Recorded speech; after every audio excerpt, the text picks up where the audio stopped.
Alors, mesdames et messieurs, dimanche, ces politiques se poursuivent. Vous avez suivi avec attention. Et oui, le duel qui vient de passer, nous sommes à présent autour du plateau l'hebdo des éditorialistes. Voilà, je me crois encore en semaine. Aujourd'hui, c'est dimanche. Et donc, c'est dimanche, c'est politique. À présent, l'hebdo des éditorialistes avec les confrères.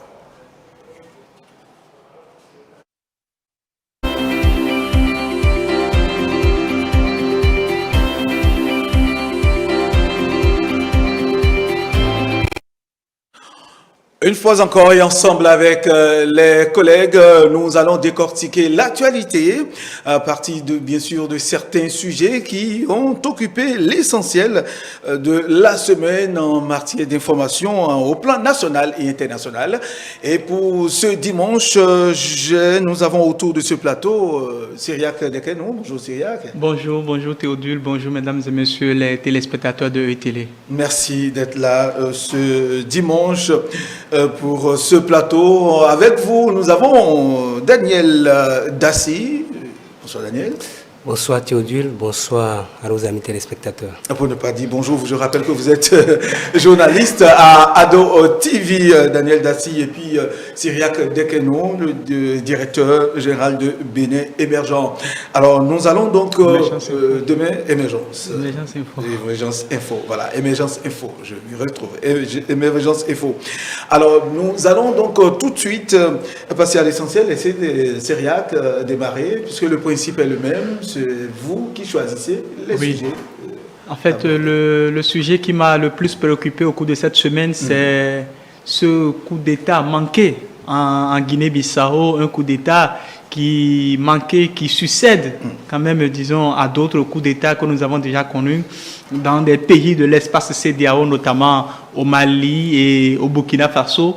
Donc, ça m'a vraiment intéressé, et puisque ce coup d'État, cette tentative de coup d'État a amené à se reposer la question relative quand même, disons, à la sécurité dans l'ensemble des pays de l'espace CEDEAO. Est-ce que le pire est à craindre pour les autres pays qui ne sont pas encore jusque-là touchés par cette vague, disons, ce printemps des coups d'État, de la venue au pouvoir des hommes en uniforme? Et on se rend malheureusement compte que la peur gagne les rangs, la peur gagne quand même, disons, plusieurs chefs d'État, puisque ce sont des civils qui sont au pouvoir.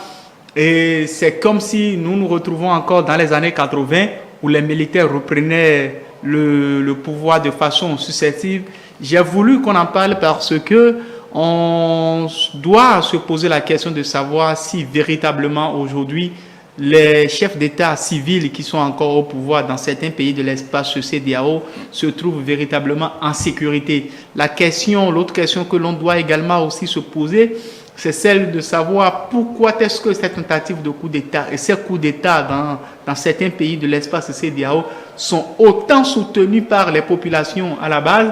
On voit quand même, disons, un soutien populaire dont bénéficie l'ensemble de ces militaires qui s'adonnent malheureusement à ce tas de coups d'État, de coups de force, tout comme si c'est la seule solution, la seule alternative pour pouvoir soulager les peines des populations. Donc j'ai voulu qu'on en parle et que l'on puisse quand même, disons, se décortiquer ce sujet, se poser plusieurs questions par rapport quand même, disons, à ces coups de force que nous observons depuis bientôt quelques mois dans l'espace CEDEAO. Très bien.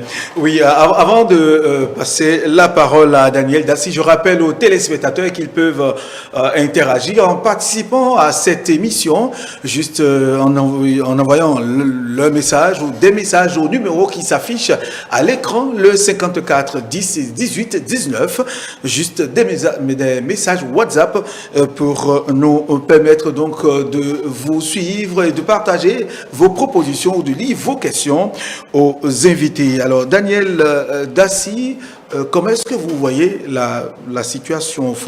Y a-t-il une crainte générale dans l'espace CEDEAO avant qu'on en vienne aux inquiétudes de Cyriac? Bien sûr, il y a bien sûr d'inquiétudes. Parce que, il le disait tout à l'heure, c'est tout comme si nous sommes en train de repartir vers les années 80-90 où il y avait beaucoup de tentatives de coups de force de la part des militaires, et ils reprennent ils prennent le pouvoir tout comme si c'était du gâteau qu'ils se partageaient, c'est-à-dire peut-être il y a des coups d'État au Mali, il y a eu Burkina Faso, il y a eu en Guinée. En fait, les chefs d'État actuels doivent avoir de trousses, ils doivent avoir de peur parce qu'ils seront en train de se dire, est-ce qu'il faut faire confiance à l'armée? Est-ce que désormais, est-ce qu'il ne faut pas placer des gens que je maîtrise sincèrement à la tête des États généraux, des unités militaires, au sein de l'armée, et parce que tu peux te coucher et te réveiller demain entre les mains de la junte, se retrouver quelque peu en fait à côté de ton siège présidentiel et c'est quelqu'un d'autre qui prend le pouvoir. Bon, il faut dire que les chefs d'État actuellement, si moi j'étais chef d'État, sincèrement, je ne serais pas en train de dormir sérieusement à l'heure. Mais pour papa, il n'y a pas question d'avoir quelques craintes que ce soit du moment où les réalités ne sont pas les mêmes. Ce qui se passe au Mali, généralement, c'est pratiquement pas la même chose. Au Burkina Faso, en Guinée, etc. Chaque pays avec ses réalités. Chaque pays avec ses réalités, mais vous ne savez pas, vous ne pouvez pas savoir les réseaux sur lesquels les gens vont surfer pour tenter coup de force. Vous ne pouvez pas peut-être imaginer le président burkinabé, Monsieur Kaboré, ne pouvait pas, il était dans son deuxième mandat constitutionnel. Il ne pouvait pas imaginer qu'un jour à l'autre, les gens vont lui faire coup de force. Mais c'est arrivé malheureusement ou heureusement. Vous voyez, non? Donc les gens peuvent, je ne vais pas prendre peut-être notre cas au Bénin, les gens peuvent décider, parce qu'il y a eu ça, décider de tenter de coup de force pour vous renverser d'un jour à l'autre. Donc c'est pourquoi je dis, mais les raisons ne sont pas les mêmes, mais il y a des raisons qui sous-tendent quelque peu ces coups de force. Les gens peuvent dire, parce que votre tête ne les plaît plus, voilà, ils décident de prendre le pouvoir. Et vous allez, ce qui est sûr, quand ils vont vous prendre le pouvoir, vous allez vous retrouver entre leurs mains. Et puis c'est fini pour vous, là. Très bien. Oui, Cyriac, votre avis, y a-t-il de crainte, les réalités n'étant pas les mêmes? Non, en fait, vous savez, les réalités ne sont pas les mêmes. Cependant, il est important de souligner qu'il y a quand même, disons, un effet de contagion. Parce que nous sommes dans le même espace CEDEAO. Et qu'on le veuille ou pas, vous savez, si vous voyez le coup d'État en Guinée, c'est-à-dire l'ensemble de ces coups d'État portent aujourd'hui quand même, disons, et sont partis presque des mêmes symptômes, les symptômes de mauvaise gouvernance, les symptômes quand même, disons, c'est-à-dire de coups d'État constitutionnels. Par exemple, en Guinée, vous voyez un chef de l'État qui est allé pour un troisième mandat. En ce moment, la CEDEAO n'a pas jugé utile de condamner, de mettre des sanctions. Vous voyez, que ce soit le cas du Mali, IBK était en train d'exercer son second mandat constitutionnel.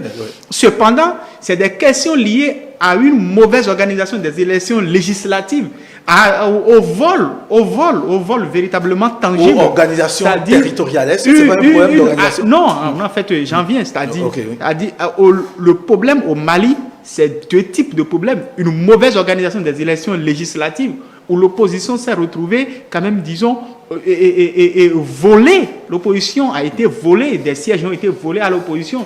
Et il a fallu une contestation populaire menée par l'imam Diko pour que l'on assiste quand même, pour que le pouvoir fléchisse. Mais une fois que le pouvoir a fléchi, il y a également aussi les questions sécuritaires liées quand même, disons, au terrorisme dans le nord du Mali. On s'en souvient. Donc, depuis des années, l'intervention française n'a absolument rien donné.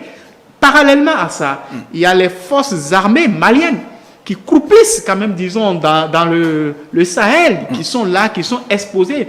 Et pendant ce temps, le président Ibeka, son entourage immédiat et son fils, ça donnait quand même, disons, à une certaine gabegie à la corruption. En fait, ça, ce sont des informations que nous avons lues sur la toile. Non, en fait, c'est que qu'on le veuille ou pas, l'analyse, elle est, puisque, c'est-à-dire, nous sommes des Africains, nous avons tous suivi ce qui se passait au Mali. Nous avons suivi quand même, disons, de jour en jour, de bout en bout, ce qui se passait. Donc, les scénarios, c'est-à-dire ce qui se passait au Mali, étaient quand même, disons, liés à une question de mauvaise gouvernance, et que ça soit sur le plan sécuritaire.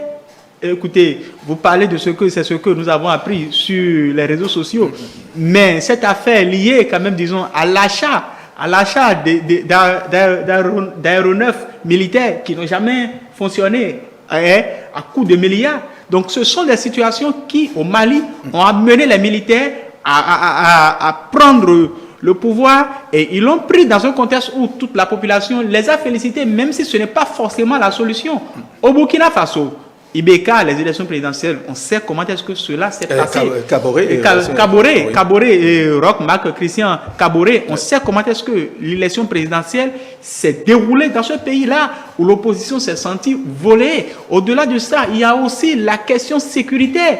Donc, au point où le président de la République était amené quelquefois, quand même, disons, à négocier avec les forces armées, à prendre des mesures. On se rappelle qu'il y a de cela, 3 mois plus tôt, il a été obligé de faire partie de son gouvernement, son ministre de la Défense. Donc ce sont des questions qui, d'une certaine façon, si vous voyez aujourd'hui, que ce soit en Guinée, que ce soit au Mali, que ce soit au Burkina Faso, qu'on le veuille ou pas, ces situations de crise, ces situations de coup de force sont nées de quoi? Sont nées quand même, disons, de la mauvaise gouvernance de ces civils-là au pouvoir. Lorsqu'il y a coup d'État, et il y a des questions que l'on doit se poser. Comment se fait-il que dans le même Burkina, où lorsque le général Diendéré avait fait un coup de force avait pris le pouvoir des mains de Djikounda Traoré, c'est cette même population burkinabé qui était sortie massivement c'est-à-dire pour protester contre ce coup d'État. Mais comment se fait-il que 7 ans plus tard, que l'on se retrouve dans un contexte où il y a coup d'État, mais la population se lève massivement pour soutenir les militaires, au point même, disons, de condamner la CEDEAO, au point même, disons, c'est que de voir à la CEDEAO et à la communauté internationale des boucs émissaires, des gens qui, d'une certaine façon, c'est-à-dire acceptent la manipulation des civils qui sont au pouvoir. Donc ce sont des questions que l'on doit se poser et qui doivent amener les chefs d'État qui sont également aussi dans les autres pays qui ne sont pas encore touchés, nous ne le souhaitons pas, quand même, disons aussi, à revoir leur copie. Très bien. Nous personne n'encourage d'ailleurs des coups de force, des coups d'État, la junte, en tout cas les militaires au pouvoir, parce que l'ordre constitutionnel doit être rétabli normalement. Mais revenons en Guinée-Bissau, vous savez, le président Embalo l'a dit, il menait 2 luttes contre les narcotrafiquants et donc tout ce qui est corruption, etc. Ce sont là. Le cas de la Guinée-Bissau est un cas vraiment particulier. Vous savez, parce que lorsque vous regardez, à part les autres pays où il y a eu des coups de force, lorsque vous regardez le cas de la Guinée-Bissau, la Guinée-Bissau est un pays réputé par le passé comme, disons, l'une des plaques tournantes de la drogue, c'est-à-dire des produits prohibés et autres là. Donc la Guinée-Bissau est un pays aussi qui, depuis son indépendance en 1976, une indépendance acquise chez les Portugais, a été presque tout le temps considéré comme un pays instable, un pays dans lequel les coups d'État sont quand même, disons, monnaie courante. Donc aujourd'hui, le fait que l'on ait un chef de l'État qui, d'une certaine façon, Embalo, c'est un chef de l'État panafricaniste qui est d'ailleurs très très apprécié parce que ces prises de position au sein de la CEDEAO pour condamner les chefs de l'État qui, d'une certaine façon, font quand même, disons, des 3e mandats et autres, on sait quand même, disons, son opposition virulente par rapport au 3e mandat d'Alassane Dramane Ouattara, par rapport au 3e mandat de Alpha Condé, qui plus tard a été déposé par les militaires. Donc c'est un chef d'État qui est vraiment très, très apprécié. Donc ce coup de force qu'il y a eu, on pourrait interpréter ça par le fait que, et c'est d'ailleurs ce pourquoi je parle d'effet de contagion. Vous voyez, Embalo est un chef d'État démocratiquement élu qui, d'une certaine façon, dans sa gestion du pays jusque-là... Et puis, il reconnaît que c'est sa gestion qui jusque-là, quand même, disons, pour ce que l'on a comme quand même, disons, aujourd'hui, information, mène une lutte implacable contre, quand même, disons, la drogue et bien d'autres choses. Donc, l'effet de contagion amène d'autres militaires dans d'autres pays ou bien amène des groupes armés dans d'autres pays, quand même, disons, pour une raison, pour une autre, telle que le disait mon cher Daniel. confrère, c'est-à-dire à prendre le pouvoir par des coups de force. Et c'est ce qu'il faut craindre, parce que pour une raison, pour une autre, qu'elle soit fondée ou infondée aujourd'hui, des militaires peuvent être tentés. Parce que si la chose, elle est possible ailleurs, pourquoi est-ce qu'elle ne serait pas possible également aussi chez nous? C'est sûr que le militaire chez les autres pays, mais la question, nous n'allons pas du tout encourager de cela. Il s'agit d'une organisation saine et chaque chef d'État, chaque président essaye de gérer, de mettre de l'ordre, s'inspirant forcément de ce qui se passe ailleurs pour mettre de l'ordre autour de lui. Mais Daniel Dassy, l'euphorie de la population quand surviennent ces coups de force, c'est pour combien de temps? C'est là la grande question qu'on se pose aujourd'hui. Oui, euphorie, tout le monde est content de ce qui s'est passé, coup de force qu'on n'a pas du tout, qu'on apprécie guère. Alors, mais cette euphorie, ce serait pour combien de temps? Bon, ça dit, c'est une problématique qui mérite d'être décortiquée d'une manière ou d'une autre. Vous savez, aujourd'hui, les peuples ne sont plus dupes. Il y a beaucoup de personnes qui sont allées à l'école, qui savent apprécier les choses d'une manière ou d'une autre. Quand les situations surviennent et les gens sont contents, vous devez faire en sorte que les gens maintiennent leur harmonie. Lorsque vous venez, vous avez fait coup de force, entre parenthèses, par exemple, et vous venez au pouvoir, les gens ont peut-être besoin de la sécurité. Ce que le président que vous avez renversé n'arrivait pas à contrôler. Je donne un exemple. Si vous arrivez là et que le problème de sécurité continue, parce qu'aujourd'hui nous parlons des pays du Sahel, les militaires continuaient à croupir, à mourir, à finir au front, ce sont ces mêmes populations-là qui vont se soulever contre vous à un moment donné et qui vont amener d'autres personnes, parce que vous n'êtes pas seul dans l'armée. De toutes les manières, il n'y a d'unanimité nulle part. Très bien. Il y a beaucoup d'hommes en uniforme qui ne sont pas d'accord de ces coups de force, notamment ces hommes en uniforme, ces militaires proches des présidents renversés et qui cherchent des failles pour venir peut-être vous renverser, vous aussi, à un moment donné, pour vous faire partie. Et si les militaires ne vous faisaient pas partie, ce sont les peuples, ce sont les populations qui vont se soulever à un moment donné et vous-même, vous saurez que vous avez fait un travail, mais le travail est fait à demi. Et tant qu'il reste à faire, rien n'est encore l'avis en une minute, votre avis syriaque sur cette effervescence, l'euphorie populaire qu'on remarque. Non, en fait, vous savez, aujourd'hui, il faut avouer que ce sont des populations qui ont été presque tout le temps abusées, qui aujourd'hui ont besoin quand même, disons, du nouveau. Vous voyez, qu'on le veuille ou pas, les chefs d'État les plus populaires, très souvent dans nos pays, sont souvent les anciens chefs de l'État. C'est pour dire quoi? Quelqu'un que l'on enlève du pouvoir ou bien quelqu'un que, par les unes, l'on fait partie du pouvoir. On se rend compte que quelques années plus tard, c'est celui dont la gestion, quand même, disons, devient quand même l'une des choses les plus appréciées. Et l'actuel est d'une certaine façon rejeté par les populations. Et l'euphorie peut également aussi s'analyser autrement parce que au Mali, ce que nous sommes en train de remarquer, c'est le fait que ça fait déjà pratiquement 2 ans que Ibeka est parti. C'est ça. Mais qu'on le veuille ou pas, on a un sentiment de fierté doublé d'un sentiment panafricaniste. Vous voyez, et il y a aussi aujourd'hui le fait que ce soit des populations qui aient fréquenté, ce sont des populations qui, pour la plupart, sont allées à l'école, ce sont des gens qui sont instruits et qui comprennent également aussi la manipulation des institutions internationales. Le plus de la moitié du budget de la CEDEAO, ce budget-là est financé par des institutions extérieures internationales. Donc, les gens se disent que forcément, toute décision que prennent des institutions comme l'Union africaine ou la CEDEAO sont des décisions téléguidées, dictées par les puissances étrangères. Ça, c'est votre analyse. De toute façon, ils sont d'ailleurs en session à l'heure où nous il y a tout ça qui, aujourd'hui, font que ces institutions sous-régionales manquent manque cruellement de crédibilité. La CEDEAO aujourd'hui, elle est pratiquement, c'est-à-dire, elle n'est plus écoutée, malheureusement. Donc la CEDEAO elle-même doit quand même, disons, se repenser pour devenir la CEDEAO des peuples. Une CEDEAO qui condamne les tentatives de manipulation constitutionnelle, les tentatives d'éternisation au pouvoir de ces chefs d'État. Merci, c'est très important. Nous allons évoluer des raisons pour lesquelles la CEDEAO n'a pas jugé bon infliger des sanctions au Burkina Faso. Voilà. Parce qu'ils ont compris qu'au Mali, que ça n'a pas du tout prospéré. Nous allons, si vous nous permettez, lire rapidement la réaction de quelques téléspectateurs qui nous ont envoyé des messages. Il s'agit, nous allons vous lire rapidement avant de passer à un autre sujet, lire le message de Akorede Ali qui écrit ceci: la crainte est grande et légitime puisque les peuples deviennent de plus en plus exigeants vis-à-vis de leurs dirigeants.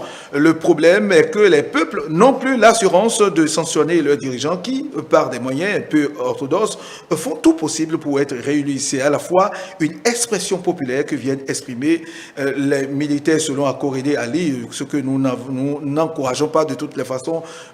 Les coups de force, les coups d'État ne sont pas à encourager. Nous allons revenir au Bénin, parler de l'actualité au plan national avec vous, Daniel Dassy. Oui, la semaine, le président de la République était en échange avec les présidents d'institutions de la République. Voilà, il le fallait, parce que c'est ce que nous étions en train de dire tout à l'heure. Il faut arriver à mettre en confiance les présidents des institutions de la République. Parce que lorsque vous n'arrivez pas à avoir le contrôle de ces personnes, ça dit votre pouvoir est craint quelque peu. Et le porte-parole des présidents d'institutions, le président Diogbenou, aux sorties d'audience, a quand même fait de beaux discours en faisant savoir que au Bénin, il n'y a pas de crainte à avoir. Il a rassuré toute la population que de toutes les manières, le Bénin est quelque peu dans une bonne démarche, continue toujours d'être un État de droit et que tout se passe normalement et que le Bénin n'aurait pas de soucis à se faire d'une manière ou d'une autre pour tout ce qui se passe, à voir un peu tout ce qui se passe dans la sous-région. Donc le chef de l'État avait besoin de discuter avec ses leaders, avec ses présidents d'institutions pour prendre quelque peu leur température. Et parce que ce qui est sûr, c'est des gens qui proviennent des familles et qui sont dans la population comme nous et qui entendent et qui écoutent des choses.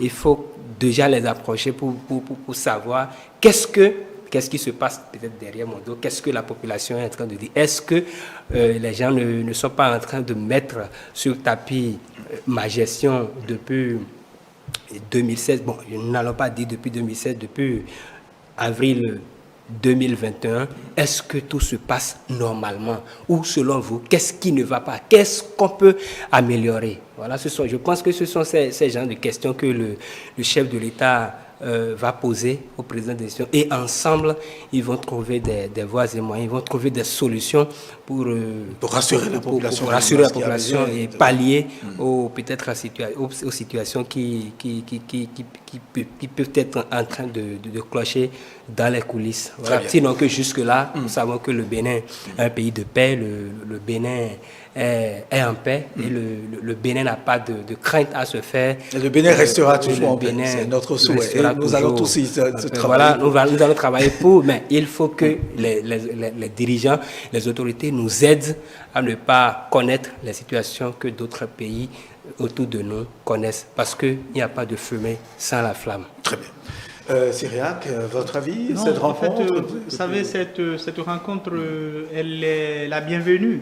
Et on espère véritablement que cette rencontre n'est qu'une première qui précède d'autres très bonnes rencontres dont le but serait véritablement de contribuer à la consolidation de la paix, à la consolidation de la démocratie chèrement acquise par notre pays. On parlait tout à l'heure de l'effet contagion.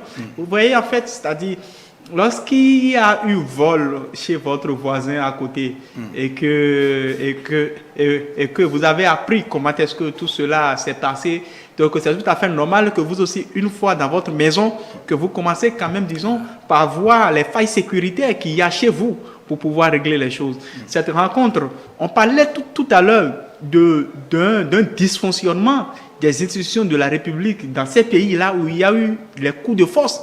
Donc, c'est tout à fait normal que le chef de l'État anticipe quand même pour rencontrer ces présidents d'institutions pour qu'ils puissent échanger au-delà des questions sécuritaires, puisque aujourd'hui, au-delà des questions sécuritaires, des questions de terrorisme auxquelles aujourd'hui le Bénin est confronté aujourd'hui dans la Takora, dans la partie septentrionale du pays, il y a aussi cette question-là liée quand même, disons, à la bonne gouvernance. Comment est-ce que l'on doit faire pour mieux gouverner, pour éviter à ce que ce qui se passe ailleurs ne se passe également aussi ici, parce que nous, notre souhait, c'est que le Bénin continue quand même, disons, dans sa bonne lancée de pays démocratiques, de pays dans lesquels il n'y a pas de coups de force, de pays dans lesquels quand même...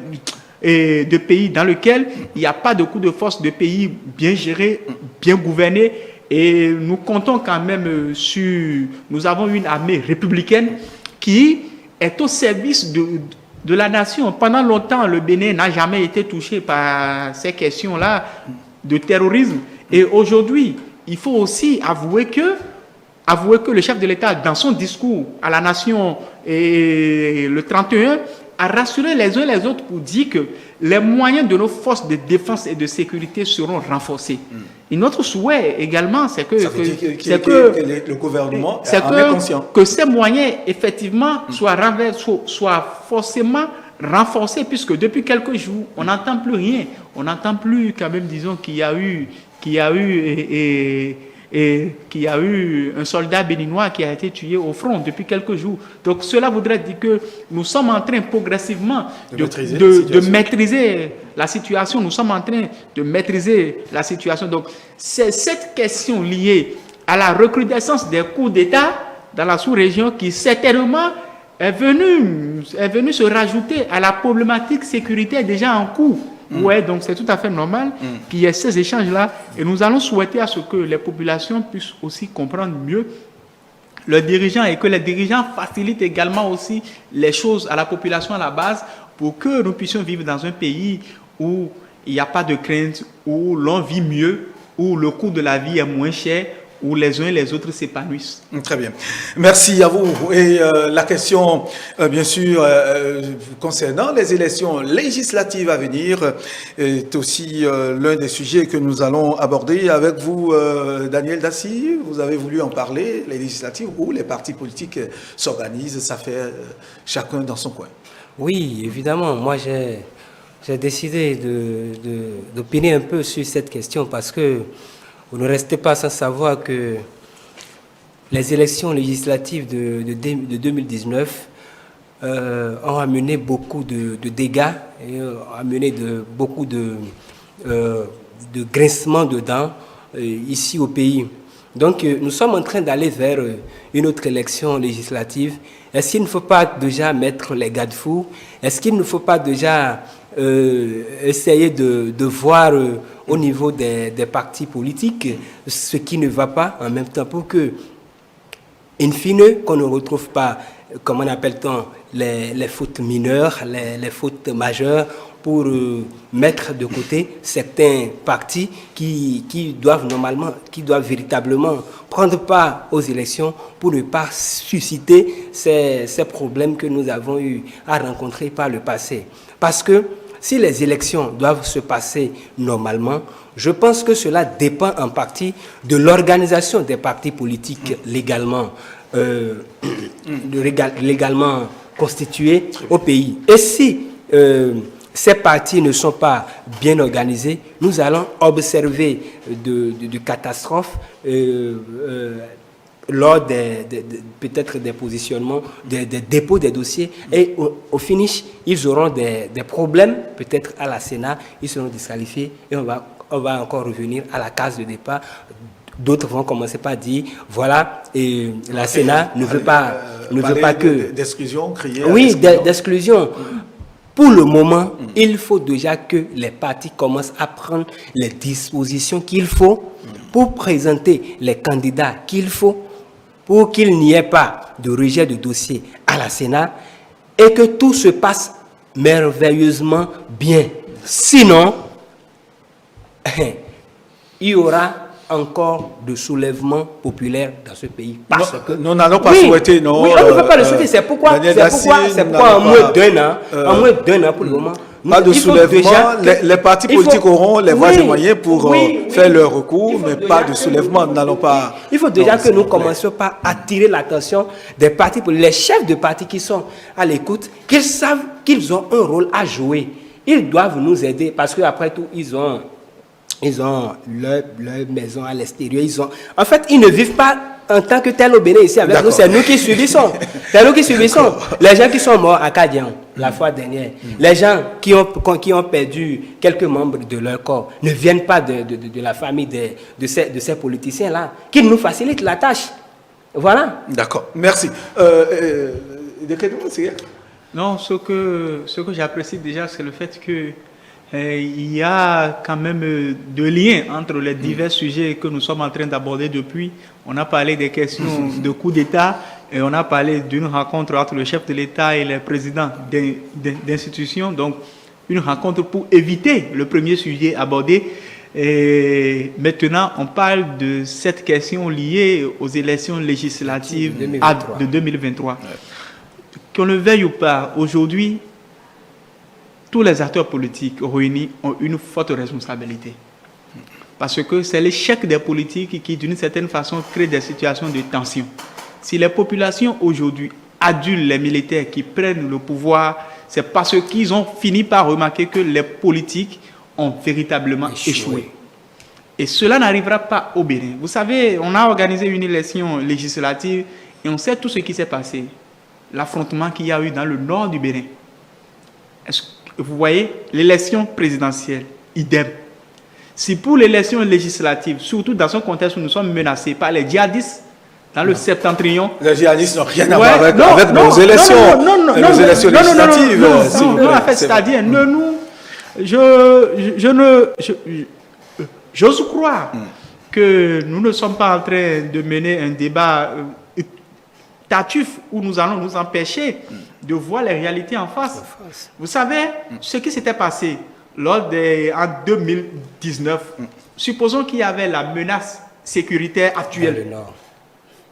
Vous imaginez, c'est-à-dire des gens allaient en profiter pour semer le chaos. Ce qui s'était passé lors de l'élection présidentielle, supposons que la menace actuelle dans la Takora existait. Les gens allaient en profiter pour semer le chaos. Encore que ce sont des gens qui ont très souvent des velléités indépendantistes, séparatistes et autres. Donc tous les acteurs politiques, que l'on soit de la mouvance ou de l'opposition, doivent savoir que c'est de leur responsabilité. Il le disait tout à l'heure, il faut que dans tous les états-majors, les gens se lèvent très tôt. C'est vrai qu'au niveau de certaines formations politiques, on a déjà remarqué les débauchages. On a vu par exemple dans l'OME, notamment dans la 20e circonscription, les débauchages au profit du parti Bloc républicain. On a vu... Et ça, c'est un peu partout sur l'ensemble du territoire. Certains acteurs, notamment l'honorable Akoma et puis autres, et à Parakou, on a vu l'ancien maire Charles Tokor et autres là. Donc, il y a ces débauchages-là qui sont en cours, ce qui voudrait dire que l'on se prépare. Mais la plus grosse crainte n'est pas la crainte liée au parti de la mouvance présidentielle. Non. La plus grosse crainte aujourd'hui est cette crainte-là liée au parti d'opposition qui, d'une certaine façon, n'ont pas pu véritablement participer à l'élection présidentielle passée. Est-ce que ce sont des partis qui, pour la plupart aujourd'hui, ne sont pas forcément rassurés par rapport à leur capacité de candidater aux prochaines élections législatives, surtout qu'en 2019, ils n'ont pas pu participer. Donc, c'est là où se trouve aujourd'hui la grosse question, où cette rencontre avec les présidents d'institutions qui a eu lieu au cours de la semaine écoulée devrait également aussi déboucher sur ces diverses rencontres avec ces chefs de file de l'opposition. sur, quand même, disons, des dialogues ouverts. C'est vrai qu'on a officiellement un chef de file de l'opposition, la personne de Paul Rouet, oui. mais qu'on le veuille ou pas, nous connaissons tous qui est quand même, disons, la figure emblématique de l'opposition béninoise au Bénin, c'est Boni Yahi. Donc, la précédente rencontre entre le chef de l'État et Boni Yahi devrait aussi continuer pour que ces acteurs de l'opposition aujourd'hui puissent être rassurés et qu'eux aussi ne traînent pas les pas. Ah oui. Qui se pressent pour que les gens ne viennent pas dire à la dernière minute on nous a exclus, on nous a fait ci, on nous a fait ça. Parce qu'il n'y aura pas de faveur à accorder à quelqu'un. Parce qu'il n'y aura pas de faveur à accorder à quelqu'un parce que l'on est parti d'opposition. Non. Tout le monde doit être traité de façon égale. Donc les suspicions qui existent aujourd'hui, c'est de la responsabilité aujourd'hui du pouvoir de rassurer ces partis d'opposition et c'est aussi de la responsabilité de ces acteurs de l'opposition. Très bien. Qui pour la plupart, certains surtout d'entre eux qui se jouent les pyromanes, de se lever très tôt. Très bien. Merci Cyriac. Avant de vous laisser réagir, M. Daci, nous allons partager ce message envoyé par un téléspectateur qui dit « Je salue cette rencontre du président avec les présidents d'institutions de la République. Je veux qu'elle soit élargie à toutes les forces vives de notre pays et au-delà des rencontres du président Talon. Au-delà des rencontres, le président Talon doit travailler pour rassurer opposition, mouvance neutre. 2023 doit être une fête électorale. » Ça, c'est un téléspectateur qui a envoyé ce message. Bien sûr, ça c'est un message, c'est un discours rassembleur. Il a appelé le chef de l'État, lui, mon confrère parlait tout à l'heure de dialogue entre institutions, chefs de l'État et peut-être les partis politiques pour nous éviter le chaos en 2023. Et il faut que les chefs de parti, les militants et autres des partis politiques jouent leur partition. Il ne faudrait pas faire la politique de chaises vides parce que au cours de la semaine passée, on a cru lire sur les réseaux sociaux, dans les journaux et sur les réseaux sociaux, que le parti du ministre, de l'ancien ministre Candide Dazanaï disait déjà qu'il ne va pas participer aux élections législatives de 2023. Moi, je pense qu'il faut éviter la politique de chaises vides. Parce que quoi qu'on dise, si vous ne participez pas aux élections, vous continuez toujours d'être fils du pays et les décisions qui seront prises à l'Assemblée nationale, vous ne serez pas exclus des décisions qui seront prises à l'Assemblée nationale. Donc, si déjà les partis légalement constitués peuvent déjà jouer leur partition, peuvent déjà réunir toutes les pièces qu'il faut pour déposer officiellement leur candidature pour participer aux élections et que les autorités qui se retrouvent au niveau du Conseil électoral arrivent à travailler sérieusement et sereinement ces dossiers pour qu'on puisse laisser, moi j'utilise le mot laisser, qu'on puisse laisser participer cette fois-ci l'opposition sincèrement aux élections législatives. Parce que je pense que vous allez peut-être dire que les élections législatives de 2019, qu'on avait peut-être laissé le champ libre à l'opposition, moi je dirais peut-être non. Je dirais non. Parce que, qu'on veuille ou non, ce sont les partis de la mouvance, notamment l'Union progressiste et le Bloc républicain qui ont pris part aux élections, disaient que ce qui a touché sincèrement les populations, nous n'allons pas revenir en tout cas sur ce qui s'est passé. Nous, la projection c'est sur 2023 si le parti, les démocrates ou encore FCBE arrive à déposer son dossier à la Sénat, qu'on ne vienne pas à la télé nous dire qu'on a trouvé des fautes mineures ou des fautes majeures pour exclure ces partis-là du jeu électoral. Ce n'est pas bien, sincèrement. Il faut merci Daniel, oui, c'est votre avis. Cyriac, un mot avant qu'on aborde. En fait, je pense quand même, disons, qu'il y a certains pièges que l'on doit éviter parce que c'est le piège du chaos. Parce que le piège du chaos consiste à ne pas aller ou bien à y aller en ayant des dossiers incomplets, c'est-à-dire pour pouvoir jouer à la victime. Aujourd'hui, qu'on le veuille ou pas, au sein de la population béninoise, ce qui marche, c'est la victimisation. On sait ce qui a amené quand même, disons, le président. Et là, pour combien de temps? Non. Parce qu'il y a cette maturité qui gagne non, de mieux en mieux. Quand le veuille ou pas, c'est-à-dire, on sait ce qui a amené le président Yahya Boni au pouvoir en 2006. C'est le fait que l'on a voulu voter une loi pour dire que l'on doit résider au Bénin. Donc, en fait, on a dit, c'est parti de là. En 2016, on sait ce qui a amené le président Patrice Talon au pouvoir. C'est le fait d'avoir été poursuivi, tout ça. Donc, c'est-à-dire, être victime au Bénin, ça marche politiquement. Donc, c'est un piège que le pouvoir... Et là, pour combien de temps? Je pose encore cette question. Allez-y. Mais qu'on le veuille ou pas, vous aurez déjà obtenu ce que vous voulez. Ouais, aujourd'hui, à qui profiterait le chaos? Le chaos profiterait à qui? Et c'est d'ailleurs ce pourquoi je parlais des pyromanes, des gens qui ont tout à fait intérêt, que ça soit de gré ou de force, peu importe les manières, que ceux qui sont la patte. Vous voyez, il y a des gens qui ont intérêt à ce que les choses se passent ainsi. Donc, nous n'allons pas permettre à ce que ceux-là aient raison. Et c'est d'ailleurs ce pourquoi il faut être vraiment vigilant. Parce que lorsque des gens déjà annoncent les couleurs en disant qu'ils c'est-à-dire qu'ils n'y participeront pas, c'est vraiment, disons, c'est des signes vraiment, disons, graves et qui doivent nous amener à nous poser la question de savoir est-ce que nous sommes déjà allés jusqu'à ce niveau-là en matière de crise de confiance?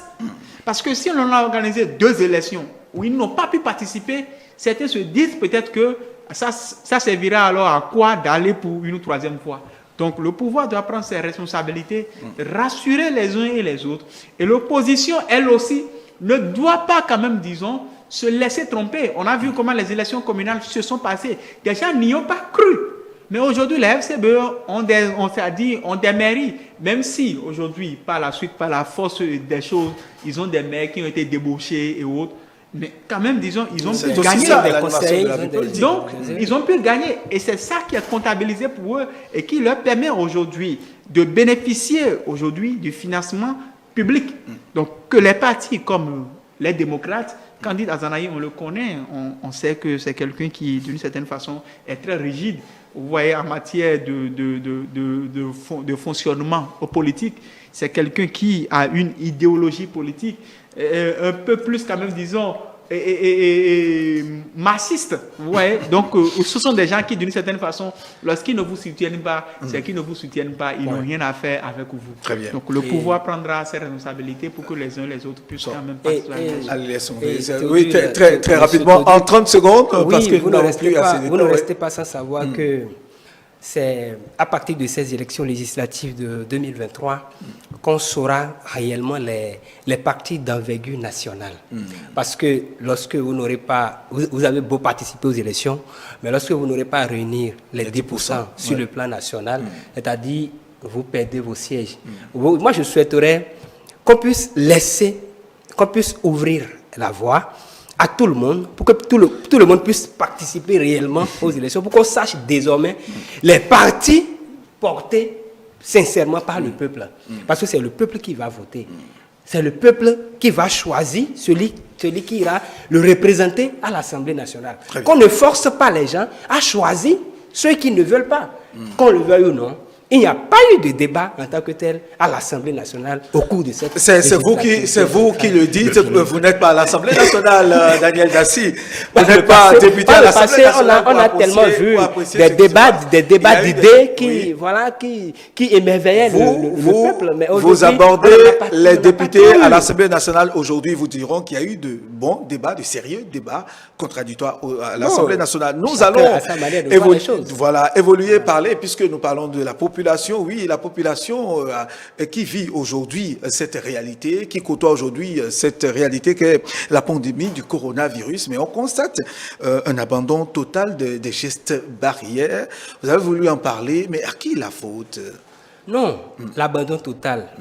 Est-ce qu'on va dire total, mais quasi total des gestes barrières. La faute incombe à nous-mêmes, population. Parce que, qu'on le veuille ou non, le coronavirus, c'est une maladie qui est là et qui peut vous faire partie à tout moment. Quand vous dites que c'est ce qu'il faut faire pour ne pas contracter la maladie, il faut le faire. Mais l'abandon des gestes barrières aujourd'hui, on peut peut-être le lier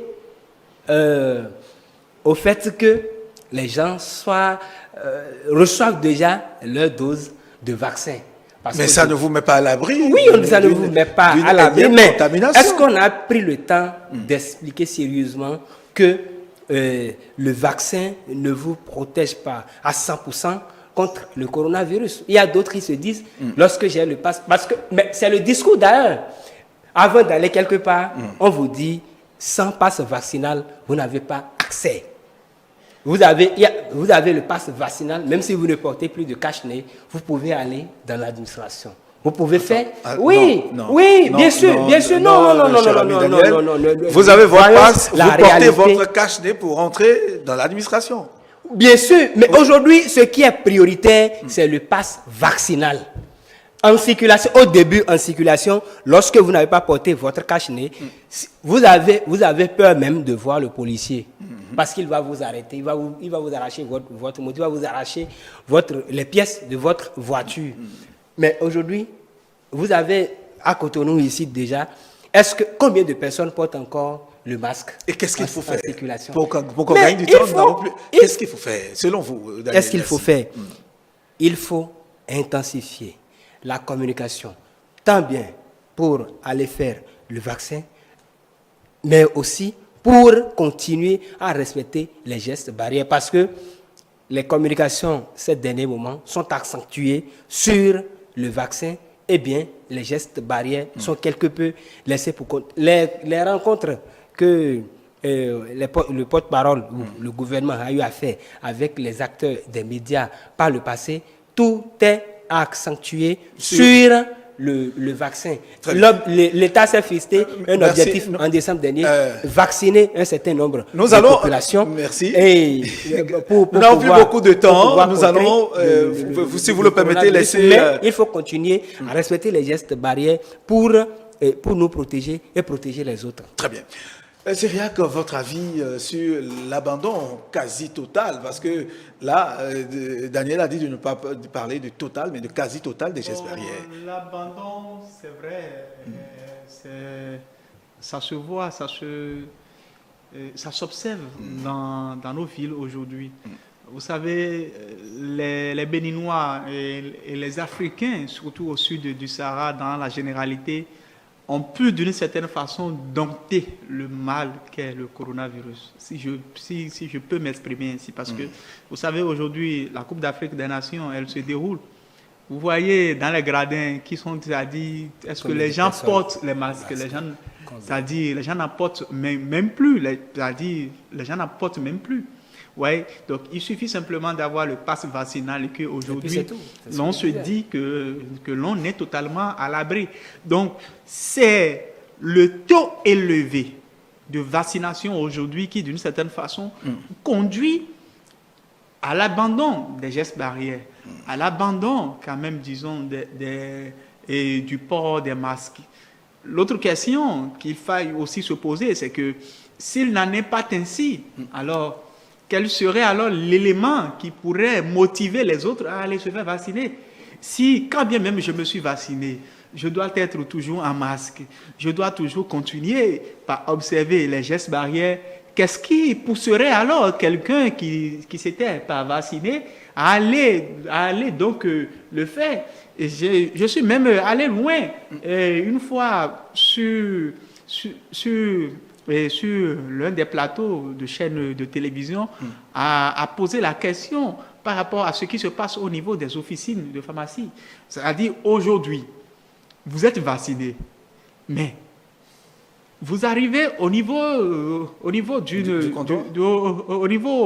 d'une pharmacie, on vous exige de mettre votre masque, sinon vous ne rentrez pas. C'est le bon geste. Je suis allé jusqu'à présenter mon passe vaccinal, on m'a empêché de rentrer. Voilà. Et la question, elle est la suivante. Et puisque c'est quelqu'un qui était là et qui s'est permis quand même, après quelques instants, de me dire, c'est pour cela que moi, je ne me suis même pas gêné pour aller faire votre truc de vaccin. Parce que quand bien même tu vas le faire, lorsque tu veux rentrer quelque part, on va te dire encore de mettre masque. Oui. Vous voyez? Donc, au niveau de la communication, C'est vrai que la communication aujourd'hui, elle est beaucoup plus accentuée sur le port de masque, elle est beaucoup plus accentuée sur la vaccination. Et le respect des gestes barrières. Sur la vaccination. Cependant, l'on doit aujourd'hui reconnaître que c'est le fait que certains aient accès au vaccin, c'est le fait que certains se soient vaccinés et qu'aujourd'hui, ils gardent leur passe vaccinal et qu'ils ont des facilités pour accéder à l'administration publique, que d'autres aujourd'hui sont aussi poussés à aller se faire vacciner. Donc la réalité, elle est là. C'est vrai, le coronavirus aujourd'hui fait des dégâts, mais je finirai par donner l'exemple de la Grande-Bretagne qui aujourd'hui a allégé totalement les mesures. Vous voyez aujourd'hui, vous êtes vacciné, vous pouvez aller partout sans pour autant porter quand même, disons, les masques. Il y a certains pays qui sont même allés de l'avant, au point même où on fait prendre aujourd'hui aux personnes âgées d'à partir de 60 ans la 3e dose et même la 4e dose en Israël aujourd'hui. Ce qui est sûr, les autorités de notre pays verront à quel moment alléger toutes ces mesures-là, si tant est que le taux vaccinal national est amélioré. Je pense que lorsque le taux vaccinal sera vraiment élevé, en fait, les restrictions seront quelque peu allégées et on va mieux respirer. Très bien. Oui, très rapidement, nous allons partager avec vous le message des téléspectateurs, mais avant, nous allons aborder le dernier sujet, l'actualité que nous allons vivre dans quelques heures de l'autre côté du Cameroun par rapport à cette CAN. Oui, c'est la fête du football africain. Une Coupe d'Afrique des nations qui déchaîne les passions. Malheureusement, le Bénin n'a pas pu participer. Et j'espère très bien que nos écureuils du Bénin suivent bien cette CAN et prennent l'exemple de certains pays comme le Burkina, comme le Comore et comme d'autres pays comme le Malawi, parce que qui ont des joueurs locaux, mais qui, d'une certaine façon, pratiquent de très bons jeux. Aujourd'hui, c'est la finale entre le Sénégal et l'Égypte. Voilà. Et nous souhaitons bonne chance aux Sénégalais qui, après avoir perdu la finale de 2002 au tir au but face aux Camerounais et celle de 2019 face à l'Algérie, nous espérons cette fois-ci que Sadio Mané et ses coéquipiers parviendront quand même, disons, à gagner face à Mo Salah. Et donc vous supportez le Sénégal? Oui, en fait, je supporte le Sénégal et l'on doit aussi dénoncer l'arbitrage vraiment calamiteux à chacun des matchs du Cameroun, pays organisateur, où on voit pratiquement l'ensemble de la compétition. Non, en fait, de façon systématique, tous les matchs du Cameroun ont été des matchs pour la plupart. C'est votre avis. C'est crabe même. C'est votre avis. En quelques secondes, voilà. Et moi, je vais d'abord féliciter le Cameroun pour sa 3e place hier. Je vais quand même... Le trio attaquant du Cameroun que le sélectionneur a jugé bon mettre sur les bancs de touche à la fin a montré qu'il était le trio de la situation. Vous auriez constaté que quand Toko Ekambi, Gamano et d'autres n'étaient pas là. Bon, la finale de ce soir, tel que mon confrère le disait, on va souhaiter la bonne chance à Sadio Mané et les poulains de Aliou Cissé. Et à Salah aussi. Bien, à Salah, bon, voilà, l'Égypte en a déjà suffisamment remporté. Il faut que le Sénégal puisse en avoir au moins un dans... Voilà, en tout cas, que le meilleur gagne, que la meilleure équipe remporte donc cette CAN Cameroun 2021, dont la finale aura lieu d'ici ce soir. Syriac Dekenou, merci d'être venu partager ce plateau avec nous. Je vous rappelle que vous êtes le responsable de Émergence Info. Merci d'être là. Merci à vous également, Dassi Daniel, journaliste à DoTV, mesdames et messieurs. Oui, le 3e invité qui n'a pas daigné répondu à notre invitation. Ce n'est pas grave. Dimanche prochain, c'est un autre jour, c'est un autre dimanche, un autre rendez-vous. Mais avant, restez pour suivre la compilation de l'information, puis après, le débrief avec